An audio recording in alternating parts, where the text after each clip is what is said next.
Bon, ça fait longtemps que je veux tourner cette vidéo, mais j'en ai jamais eu le courage. Et c'est bon, enfin, je me suis dit, vaut mieux tard que jamais.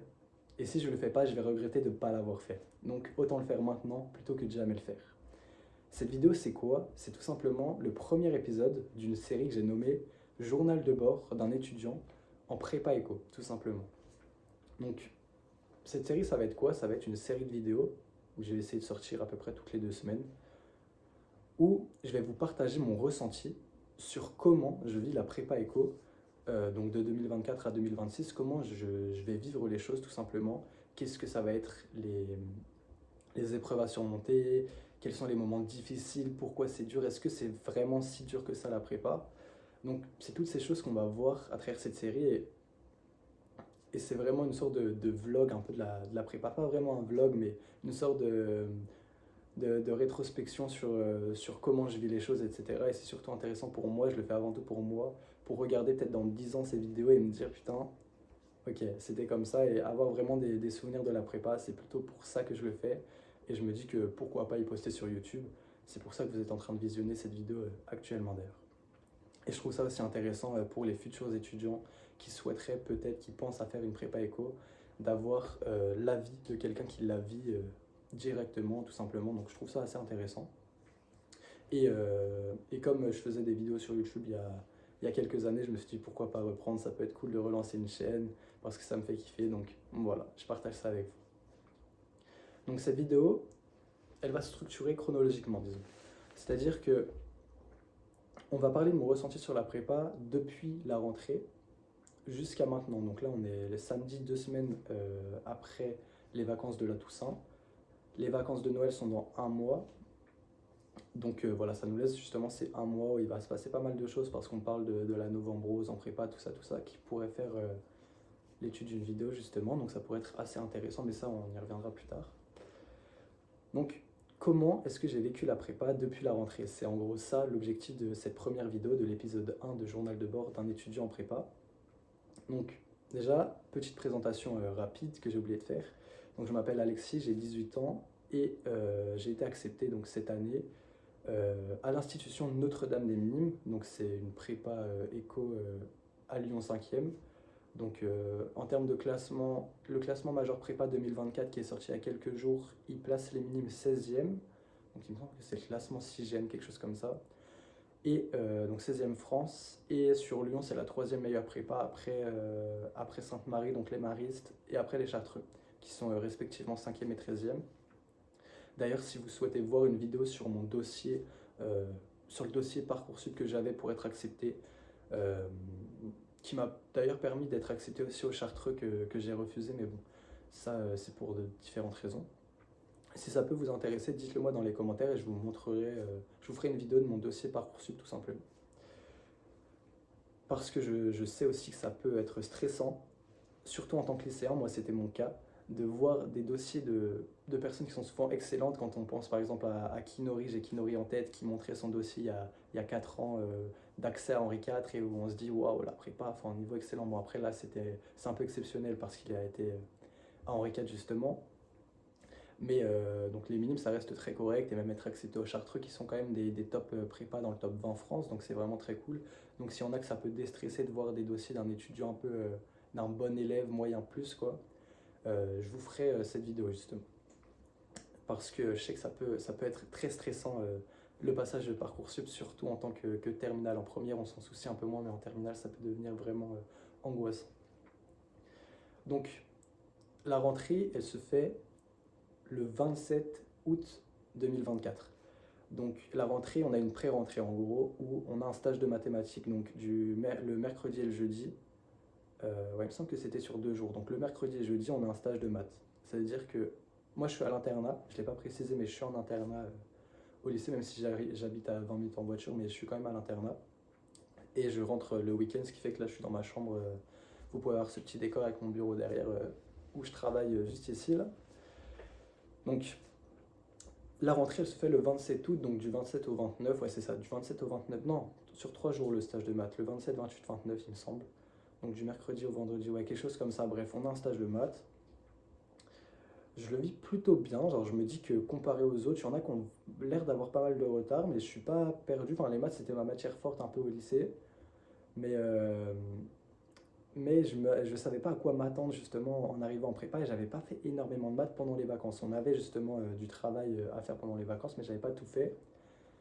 J'avais fait une partie des exos de maths, j'avais pas lu tous les livres, j'avais pas fait toutes les langues, j'avais pas fait tout ce qui était demandé.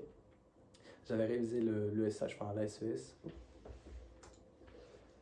J'avais révisé, j'avais révisé la SES, les langues pas vraiment, mais j'avais fait quelques exos de maths et c'était à peu près tout ce que j'avais fait pendant l'été avant la rentrée, donc 2 semaines avant en gros. Donc le stage de maths, je me dis, il y en a qui ont l'air vraiment... Enfin, il y en a qui ont l'air ok, genre il y en a qui ont l'air bons, mais on n'arrive pas vraiment... Enfin, en gros, c'est juste, on est dans une salle, 8h, 17h, et on fait des maths. En gros, on nous donne des exos et puis on fait des maths. Donc, on n'arrive pas trop à se comparer, mais on voit qui est à quel niveau à peu près, etc. Nous, à quelle vitesse on avance et tout. Et là, je suis assez confiant, je me dis que j'avance plutôt bien sur les premiers exercices, donc c'est ok, il y a quelques exos un peu plus compliqués, mais dans l'ensemble, ça va. Je me dis, ok, bon, je m'en sors plutôt bien. Donc, assez content, sans plus, parce que je me dis que je surperforme pas non plus les exos, mais je m'en sors correctement. Donc, je me dis, bon, sachant que les maths, c'est vraiment. Je suis en maths pro, donc, ah oui, j'ai pas précisé, je suis en maths pro ESH. Donc, les maths pro, les coef au concours, enfin, en gros, c'est un tiers du coef pour la plupart des écoles. Donc, je me dis, les maths, c'est très important, il faut vraiment que je sois dans le top tiers de la classe. Donc, voilà, ça, c'était la rentrée en stage de maths. Et même la rentrée en général, très très cool, franchement. On découvre les professeurs qui sont tous excellents. Euh, les camarades de classe, je découvre mon camarade de chambre d'ailleurs, très sympa. Esteban, si tu passes par là, big up à toi. Parce que je suis en coloc du coup dans l'internat. Et d'ailleurs, je pourrais vous faire une petite vidéo de la chambre, ça peut être cool. Et du coup, je m'entends bien avec quelques élèves au début, enfin voilà, tranquille, je socialise, je suis assez social donc ça va. Même si je suis introverti, que j'aime bien être dans mon coin, mais j'arrive à socialiser, à sociabiliser assez rapidement avec les gens. Donc je me fais pas trop de soucis à ce niveau-là. Donc ensuite vient le week-end, donc on rentre chez nous et la vraie rentrée, elle doit se faire la vraie rentrée, elle doit se faire le 1er septembre, il me semble. Genre, on passe le week-end et après le 1er ou le 2 septembre, le lundi, hop, c'est la vraie rentrée. Donc, début des cours, on nous explique comment ça va se passer. On a une réunion avec les directeurs, etc., qui nous expliquent la prépa, qu'est-ce que c'est, les attendus, les objectifs, les concours, dans 2 ans, tout ça, tout ça. Bon, ça, souvent, quand on rentre en prépa, on est assez préparé, on connaît un petit peu les attentes, on sait pourquoi on le fait, on sait quels sont les enjeux des concours, enfin quels sont les enjeux de la prépa à passer les concours, etc. Donc ça, c'était ok. Mais le fait, ah oui, je ne l'ai pas précisé, j'étais dans un lycée public avant. Le fait d'arriver dans le privé, ça fait un choc. Ça fait un choc dans quel sens? Dans le sens où euh, tenue vestimentaire imposée, enfin imposée. Interdiction des joggings, interdiction des shorts, tout ça, c'est des choses que je connaissais pas dans le public, donc forcément, devoir acheter des jeans, etc. Enfin, moralement, il y a déjà, dès le début de la prépa, un investissement, un changement d'habitude en quelque sorte. Donc moi qui étais habitué à venir au lycée en jogging, etc., bah, pouf, toutes ces habitudes, je dois les enlever. Donc ça, c'est au niveau du privé. Et on a un privé, donc catho, du coup, forcément, on a une sorte de cours religieux, enfin un mot du matin tous les lundis, et de 30 minutes. Donc bon, c'est vrai que j'étais pas habitué. Bon, je suis chrétien, donc ça me dérange pas, c'est cool. Mais c'est vrai que ça fait quand même un changement, même au niveau de l'exigence des professeurs. Bon, je sais pas si c'est le fait d'être en prépa ou juste dans le privé. Je pense qu'il y a un mix des deux. Les professeurs sont certes excellents, mais c'est vrai que l'exigence est quand même extrêmement présente et c'est euh, extrêmement négligent. Enfin, bref, vous avez compris. Ils en demandent énormément, quoi, pour le fait que ce soit du privé, justement. Donc, les premiers DS. Donc, non, déjà, les premiers cours, comment ça se passe? Je trouve ça intéressant. Genre, dès le début de l'année, je suis dans le truc, les profs sont vraiment très bons. Genre, même des cours qui me passionnent pas vraiment, par exemple, la littérature, la prof, elle est excellente. La prof, elle a fait l'ENS. Et dans sa manière, en fait, vraiment, quand elle nous fait les cours de littérature, elle lit, enfin, elle aime ce qu'elle fait, ça se voit. Et ça, c'est vraiment ça donne vraiment envie d'écouter son cours et de l'écouter, donc c'est vraiment super, et ça c'est le cas pour tous les profs qui sont très bons, tous excellents, et, euh, et qui sont là pour nous aider. Genre vraiment, ça se ressent, enfin on peut aller parler au prof, on peut lui envoyer un message à n'importe quelle heure, il va nous répondre, enfin dans la limite du raisonnable, mais vous avez compris. Et ça, vraiment, cette approche avec les profs, je la trouve super. Donc ça c'est vraiment un bon point. Est-ce que c'est parce qu'on est dans le privé ou pas? Je sais pas, je pense que c'est juste parce que c'est la prépa et les profs sont vraiment très bons. Donc ça, c'est vraiment un point positif. Donc, les premières semaines de cours, elles se passent et je mets du temps à trouver mon organisation. Ça veut dire que je suis très vite débordé en fait. Et je me retrouve avec du retard sans savoir que j'ai du retard. Et ça c'est horrible de se rendre compte que vous avez du retard que quand vous approchez au DS et que vous vous rendez compte, ah ouais, en fait, il y avait tout ça à faire et que vous ne l'avez pas fait au fur et à mesure, bah vous dites que vous êtes un peu dans la merde. Donc, un retard que là, je dois encore rattraper un petit peu de retard en ESH et en maths. Mais bon, ça va se rattraper très facilement. Enfin, très facilement, ça va se rattraper très vite parce que j'ai mis des choses en place, etc. Donc, les premières semaines de cours, elles se passent plutôt bien, franchement. Arrivent les premiers DS, donc premier DS de prépa, c'est très stressant. Donc, nous, on a DS tous les lundis matins de 7h45 à 11h15. Euh, donc c'est imposé, voilà, on a donc chaque matière toutes les semaines, enfin chaque matière toutes les semaines, une matière par semaine pendant 6 semaines, et on fait des cycles justement entre chaque vacances. Donc les premiers DS, comment ça se passe? Donc les cours, en gros pour résumer les cours sont super intéressants, les profs sont excellents, etc. C'est vraiment l'avantage de la prépa, je pense, pour quelqu'un qui aime l'école doit aller en prépa, je pense que c'est une nécessité pour lui parce il va adorer ça, je pense que c'est vraiment super. Certes, j'étais pas très scolaire au lycée, mais c'est vrai que la prépa, ça me donne envie d'aller en cours. Voilà. Les profs sont super intéressants, donc ça devient intéressant tout simplement. Donc, les premiers DS, comment ça se passe? Bon, premier DS de langue. Euh, Forcément, le niveau, la marche entre le lycée et la prépa, elle est immense. Donc, passer de majorant en italien, en anglais au lycée à milieu de classe en italien, en anglais, en prépa, voire bas de classe, bon, on sent que le niveau n'est plus le même et que les exigences sont extrêmement élevées en langue. Ça, c'est une certitude. Donc, premier DS de langue compliqué. Je vous afficherai pas forcément les notes parce que j'ai un peu la flemme.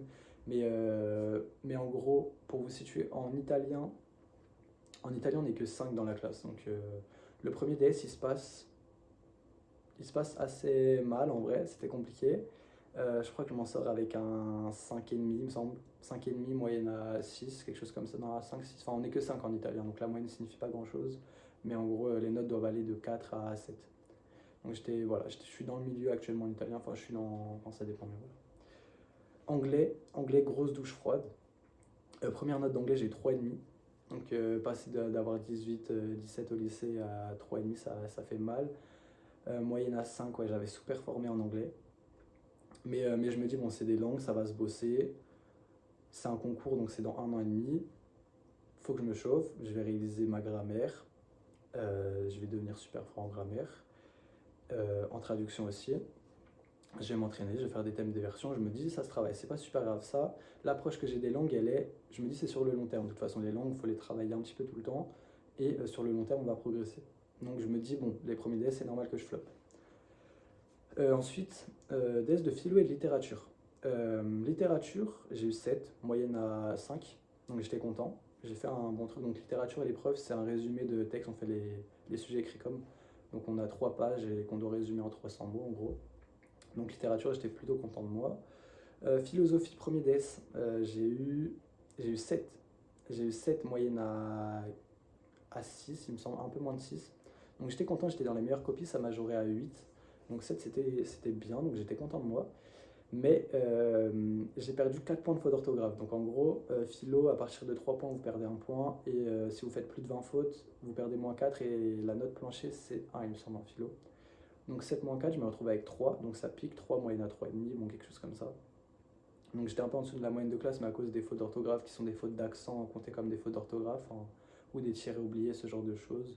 Il n'y avait pas de vraies fautes, donc j'étais un peu déçu de juste pas m'être relu pour éviter des fautes bêtes. Mais dans l'ensemble, j'étais content de ma copie et je sens que je peux vraiment progresser en philo. Ensuite, le plus intéressant, donc ESH et maths. ESH, j'avais pas assez appris. J'ai fait une sous-partie sur sujet. Le sujet était simple pourtant. Qu'est-ce qu'un classique? Moyenne à 8,2 il me semble, et j'avais eu 7. Non, moyenne à 7,2 et j'avais 6, il me semble, quelque chose comme ça. Enfin, je sais que j'étais un point en dessous de la moyenne, donc un peu déçu, mais je me dis le SH, en gros, elle me fait un commentaire positif en me disant que ma méthode est maîtrisée parce que j'avais super bien revu et appliqué la méthode EDS. Et en gros, elle me dit qu'avec plus de connaissances, en gros, en apprenant mieux le cours, parce que c'est vrai que j'avais un peu négligé le cours, enfin, j'avais pris du retard justement en ESH, donc je manquais de connaissances. Mais justement, là, j'ai rectifié tout ça. Mais voilà, du coup, je me dis en ESH, je peux progresser donc en apprenant bien mon cours. Je peux vraiment progresser en ESH. Donc ça, je suis content et je le vois dans l'école qu'on va aborder juste après. Et la plus grosse douche froide, c'est le DS de maths. Le DS de maths que je pensais avoir réussi, c'est un grand mot, mais je pensais avoir au moins la moyenne. Et j'ai une note bien inférieure à la moyenne de la classe. J'ai pas minoré quand même, faut pas abuser. Mais j'ai vraiment été dans le bas du classement. Et là, moralement, c'est compliqué. Quand au lycée, les maths, c'est votre matière forte, que vous vous retrouvez en maths après en prépa, et que vous vous rendez compte que le niveau est très élevé, et qu'il y en a qui sont vraiment, vraiment meilleurs que vous en maths, c'est un peu la douche froide. C'est là où vous vous dites, ok, va falloir bosser les maths, va falloir faire des exos, apprendre le cours. Bon après, certes, j'ai été beaucoup en dessous de la moyenne de classe, mais en réalité, c'est parce que j'ai fait en gros, plein de fois la même erreur dans différents exos, qui était une erreur de merde, genre un truc que même en terminale on n'est pas censé faire, et je sais pas, le stress, ou je sais pas, j'ai oublié la règle et je l'ai pas fait, bref. Ce qui m'a pas mal pénalisé. Bon, ça, je me dis, sur le coup, ça fait vraiment mal. J'ai vu ma note, honnêtement, c'est la première fois que je pleurais pour des maths, hein, pour être honnête avec vous. Dans la chambre, j'étais en train de chialer à cause de cette note parce qu'elle m'a détruit le moral. Moi qui pensais avoir ok, à avoir plutôt géré le DS, je me retrouve en dessous de la moyenne de classe, donc j'étais vraiment déçu de moi. Et ce fut un déclic, en fait, j'ai vraiment eu un déclic à ce moment-là. Je me suis dit, ok, ok, t'es nul en maths. Enfin, ok, t'es nul en maths. Non, parce que c'était dû à une erreur, mais ok, t'as fait de la merde. Qu'est-ce que tu vas faire? On revoit le programme de révision, on revoit les méthodes de travail, et puis il va falloir charbonner. Donc on va parler des méthodes de travail. Je pense que je vous ferai une vidéo sur mon organisation en prépa, ce serait plus simple parce que là je vois 17 minutes déjà d'enregistrement, ça risque d'être un peu long. Mais du coup, en gros, je suis en train de m'améliorer en maths. Voilà. Donc on fait des interros, on a une interro toutes les 2 semaines, et mes notes font que monter. Je suis passé de 8,5 à 9, de 9 à 10, de 10 à 13,5. Donc voilà, c'est en train de monter, je suis en train de bien progresser en maths, d'avoir de plus en plus la méthode, etc. Donc ça c'est cool. Et en maths, c'est vraiment le travail qui paye en fait, tout simplement. Si vous faites pas de maths, vous allez jamais tenir. Ce que je faisais au début d'année, je travaillais pas du tout assez. Et c'est vraiment... Enfin, je regrette à moitié, je me dis j'aurais pas de retard si j'aurais travaillé dès le début, mais je me dis ça va se rattraper rapidement. Donc ça va. Concernant l'école, bon, évaluation orale, dans l'ensemble ça se passe bien. Les premières calls c'est assez stressant parce que vous savez pas exactement, enfin vous savez selon votre professeur en gros vous avez la méthode de ce que vous devez faire mais vous l'avez jamais fait. Donc forcément quand on vous dit, on vous donne un sujet, vous avez 20 minutes pour préparer le sujet et vous passez un oral, les premières fois ça fait bizarre. Hein. Les premières fois, ma première colle, bon, c'était une colle de SH un peu différente d'une vraie colle pour tester nos connaissances de terminale. En gros, bon, j'avais eu. Celle-là, j'étais content, j'avais eu 13. Non, j'avais 12 moyenne à 10. Quelque chose comme ça. Donc, j'avais 10 moyenne à 10, il me semble. Ça majorait à 18, ça minorait à 0,1. Bref. Donc, j'étais content, je pensais. En plus, on passait avec la prof, donc c'était intéressant. Mais les colles, en général, au début, sont très stressantes. L'exercice est stressant et plus on en fait, moins on est stressé en fait. On se dit juste que pour réussir en colle, on doit travailler constamment le cours. C'est-à-dire qu'au fur et à mesure, on doit travailler. Et en gros, ce qu'ils nous ont dit au minimum, et c'est vraiment un truc qui est super intéressant comme philosophie de travail en soi, c'est le fait de devoir, enfin, en gros, pour savoir si on, pour un bon préparationnaire, pour faire simple, doit être en capacité de pouvoir coller tous les jours. C'est-à-dire que si demain j'ai une colle de SH, je dois être capable d'y aller sereinement. Et ça, c'est en gros un état d'esprit que j'ai depuis genre 2 semaines, enfin même pas une semaine. Et en fait, ça change tout. C'est-à-dire que ça revoit vos méthodes de travail et ça vous pousse en fait à travailler constamment. Et c'est un peu ce qui vous motive en fait. Si vous vous dites ça, si vous dites est-ce que je suis prêt à passer dans cette matière et que vous dites non, c'est-à-dire que vous avez du retard. C'est-à-dire qu'il faut bosser. Donc voilà. Et appliquer ça à ces méthodes de travail, c'est super intéressant parce que ça nous aide à travailler sur le long terme tout simplement. À se dire que ok, tout ça je le fais, il faut que je sois prêt pour maintenant. Putain, c'est chiant. Et si je suis prêt pour maintenant, bah, je serai prêt plus tard tout simplement. Donc voilà, on a abordé la rentrée, on a apporté les premiers DS. Premiers DS, ouais, les notes sont dures, j'étais content de moi. Pour résumer, en philo-littérature, j'étais content de moi. ESH, ça allait. Maths, un peu maths très déçu sur le premier DS. On a passé le deuxième DS, je vous donnerai que c'est pas très bien passé ce deuxième DS, mais bon, on verra bien. Deuxième DS aussi en langue, italien, j'ai majoré, j'ai eu 8. Deuxième DS d'anglais, j'ai eu 4, j'avais eu 3,5, moyenne à 5. Donc en vrai, je sens que je progresse, je suis un peu en dessous de la moyenne, mais je sens que je peux bien progresser en anglais. Sachant que j'avais fait des erreurs bêtes, encore une fois, où je me serais relu, j'aurais pas fait ces erreurs, j'ai un peu ce. Et du coup, lundi, donc là on est samedi, mais du coup je posterai la vidéo dimanche, donc demain sûrement. Et donc lundi, on a DS de philo, DS aménagé pour nous pousser à la réflexion, à bien problématiser un sujet et tout, et DS de SH dans une semaine. Donc ça c'est le gros DS de SH, il faudra que je sois prêt. Il faut que je continue à afficher mon cours d'ailleurs. Je vous montrerai, je vous ferai une vidéo sûrement sur mes méthodes de fichage de SH, qui est super intéressant je trouve. Donc voilà, et DS de littérature dans 2 semaines, et après une semaine où on n'a pas de DS, après c'est les vacances de Noël, donc hâte d'y être. Donc voilà, j'espère que cette petite vidéo, enfin cette longue vidéo, je pensais pas faire aussi long, vous aura plu. Donc pour résumer, j'ai parlé de la rentrée, je vérifie que j'ai parlé de tout en fait. J'ai parlé de la rentrée, j'ai parlé de mes ressentis au début d'année, les premiers cours, les premiers DS, les premières colles. Les vacances aussi, c'est un point important à aborder, les vacances. J'ai pas du tout assez travaillé, je regrette. En fait, les vacances, c'est intéressant parce que ça permet de rattraper le retard et de bien tout réviser. Sauf que j'avais travaillé en gros une semaine sur les deux. Hop, batterie faible. J'avais travaillé une semaine vraiment sur les deux. Ce que je regrette un petit peu, mais bon, je me dis c'est comme ça. Et c'est une erreur que je ne referai pas pendant les vacances de Noël, même si après les vacances de Noël, on a les concours blancs, début janvier directement après les vacances, donc ce qui est vraiment pas cool parce que ça nous fait réviser énormément pendant des vacances de Noël. Donc ça c'est pas top, mais bon c'est comme ça. Donc voilà les concours qui sont... ça me stresse pas, là maintenant tout de suite ça me stresse pas. Je pense qu'arrivé aux vacances de Noël, je serai déjà un peu plus stressé à l'approche des concours blancs.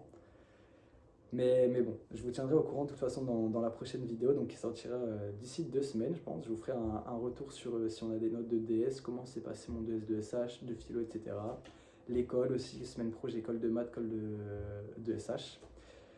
Faut que j'aille finir d'apprendre mon cours de toute façon. Je dois finir une fiche là et après je vais aller apprendre mon cours en soi. Et donc voilà, dites-moi si vous voulez des vidéos spécifiques sur la prépa, sur mon organisation, etc. que je ferai sûrement. Je pense que je vais faire une vidéo sur mon dossier, une vidéo sur mon organisation, peut-être comment je fiche mes cours de SH, pourquoi pas. Je verrai ça, ou mon organisation en général. La chambre aussi, ça peut être cool. Et puis voilà, sur ce, n'hésitez pas à vous abonner si le projet vous plaît, si cette série peut vous plaire.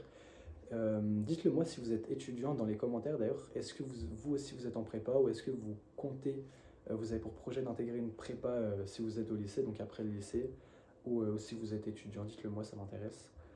Et de savoir ce que vous faites, pardon. Et donc voilà, merci à tous d'avoir regardé cette vidéo. Pensez à liker si ça vous a plu, à vous abonner. Et sur ce, on se dit à la prochaine. Peace.